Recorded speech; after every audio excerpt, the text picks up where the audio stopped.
வணக்கம். நான் உங்கள் அன்பான சயின்டிஃபிக் வேதிக் அஸ்ட்ராலஜர் அஸ்ட்ரோரஞ்சி பேசுகிறேன்.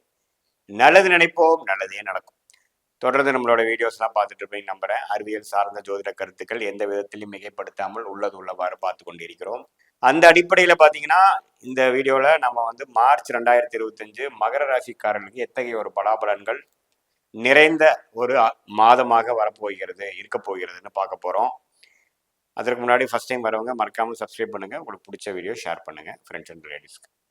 இப்போ பார்த்தீங்கன்னா, ஆண்டு கிரகம் என்று சொல்லப்படுகிற சனி, குரு, ராகு, கேது மார்ச் மாதம் ஏதோ பயிற்சி பெறுகிறார்களா என்று பார்க்கும் பொழுது சனி மட்டும் பார்த்தீங்கன்னா மார்ச் 29 2025 2ஆம் இடத்துல இருந்து, அதாவது பாத சனியாக 7 நாட் சனியோட இறுதி பகுதியில் இருக்கக்கூடிய சனி முழுதாக 7 நாட் சனி முடிகிறது மகர ராசிக்காரர்களுக்கு இந்த மாத இறுதியிலிருந்து. ஸோ அது அருமையான விஷயம். ஏன்னா 2020 ஆரம்பித்த ஜென்மசனி 5 வருடங்கள் கழித்து ஜென்மசனி பாதசனி முடிகிறது. 2018 விரயசனியாக ஆரம்பிச்சது. 7.5 வருடங்கள் முடிகிறதுங்கிறது ஒரு அருமையான விஷயம். குருவும் ராசியை பார்க்கிறார், 5ஆம் இடத்துல பார்த்து கொண்டே இருக்கிறார். அது எந்த மாற்றம் இல்லை, அதுவும் நல்ல விஷயம். இப்போ புதன் சுக்கிரன் எப்படி இருக்கிறான்னு பார்த்தீங்கன்னா, 3ஆம் இடத்திலேயே ராஜயோகாதிபதி சுக்கிரனே உச்சம் பெறுகிறார். புதனும் அங்கிருந்து 9ஆம் இடங்கிற பாகிஸ்தானத்தை பார்க்கிறது ஒரு அருமையான அமைப்பு.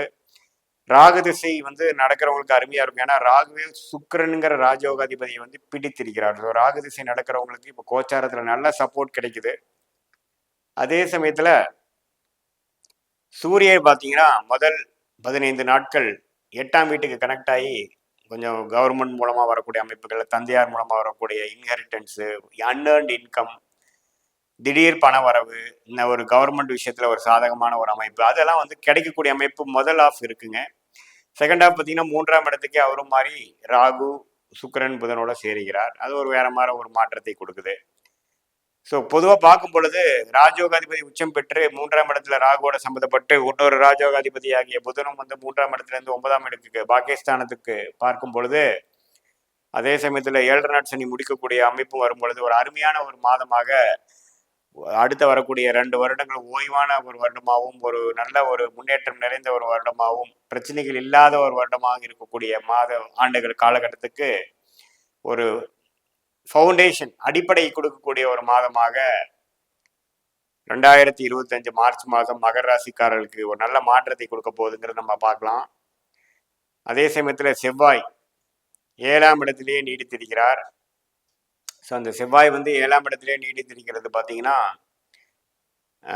6ஆம் இடத்துல நீடித்திருக்கிறது பார்த்தீங்கன்னா, கொஞ்சம் உடம்பு சம்மந்தப்பட்ட விஷயத்துல எல்லாம் கொஞ்சம் கேர்ஃபுல்லாக இருக்கணும். அது ஒன்று தான் கொஞ்சம் மகர ராசிக்காரங்க பார்க்கணும். வம்பு வழக்குகள், உடம்பு சம்மந்தப்பட்ட விஷயங்கள், குடுக்கல் வாங்கல், கடன் விஷயங்கள், அது எல்லாத்துலேயும் கொஞ்சம் கேர்ஃபுல்லாக இருக்கக்கூடிய அமைப்புகள் இருக்குது. வண்டி வாகனம் போகிறப்போ கொஞ்சம் கேர்ஃபுல்லாக போகணும். ஸோ இதுதான் பார்த்தீங்கன்னா பொதுவான ஒரு அமைப்பு மகர ராசிக்காரர்களுக்கு 2025 மார்ச் மாதம். செவ்வாய் 6ஆம் இடத்துல இருக்கிறது ஒரு தவறான ஒரு அமைப்பாக இருக்குது.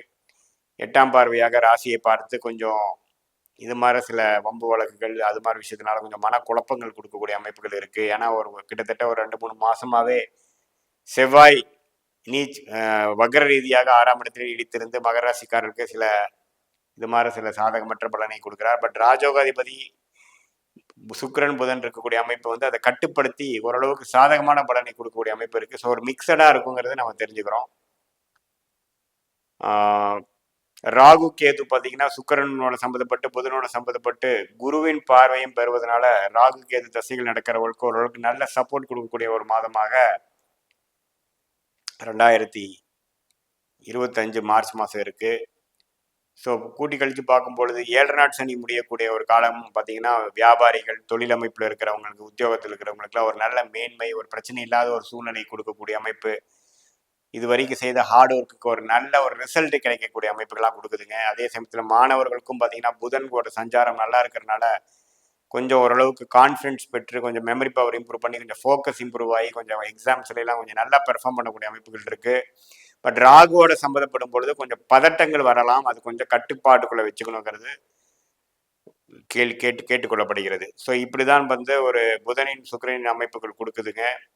மென்டலாக கொஞ்சம் அன்ஸ்டேபிளாக போகக்கூடிய அமைப்புகளில் கொஞ்சம் கவனமாக இருந்து கொஞ்சம் மெடிடேஷன் அது மாதிரி விஷயங்கள்லாம் பண்ணும்பொழுது இன்னுமே தீர்க்கமான ஒரு நல்ல ஒரு மனநிலையில் போய் நல்ல ஒரு ரிசல்ட் எதிர்பார்க்கலாங்கிறது நம்ம தெரிஞ்சுக்கலாம். மற்றபடி பார்த்தீங்கன்னா ஆண்டு கிரகத்தின் சஞ்சாரங்களும் ஓரளவுக்கு சாதகமாக இருக்குது. ஸோ அதனால் தப்பு இல்லை. இது பொதுவான பலன்களை தவிர உங்களுடைய ஜென்ம ஜாதகத்தில் எப்படி ஒரு தசாபுக்திகள் போய் கொண்டிருக்கிறது, உங்களுடைய லக்னம் என்ன, லக்னாதிபதி எப்படி இருக்கிறார், தசநாதன் புக்திநாதன் ஆட்சி உச்சமாக இருக்கிறார்களா, இப்போ கோச்சாரத்தில் சொன்ன அமைப்புகளும் தசாபுக்திகளோடு சேர்த்து பார்க்கும் பொழுது உங்களுடைய short term future, long term future எப்படி இருக்க போகிறது, எது மாதிரி முடிவுகள் எப்படி எடுக்கலாம், எது உங்களுக்கு சாதகமாக வரும், எப்போது எது செய்யணும், எது எப்போ நடக்கக்கூடிய அமைப்புகள் இருக்கிறது, எப்படி உங்களுடைய லைஃப் பொட்டன்ஷியல் நீங்கள் ரீச் பண்ணலாம், எப்படி மேக்ஸிமைஸ் பண்ணலாங்கிறது கண்டிப்பாக இந்த சயின்டிஃபிக் வேதிக் அஸ்ட்ராலஜி முறையில், அறிவியல் சார்ந்த முறையில் எந்தவித பரிகாரங்கள் அது மாதிரி மூடநம்பிக்கையில் போகாமல் மிகைப்படுத்தாமல் உள்ளது உள்ளவாறு நம்ம பார்க்கலாங்கிறது நேயர்கள் தெரிந்து கொள்ளணும்.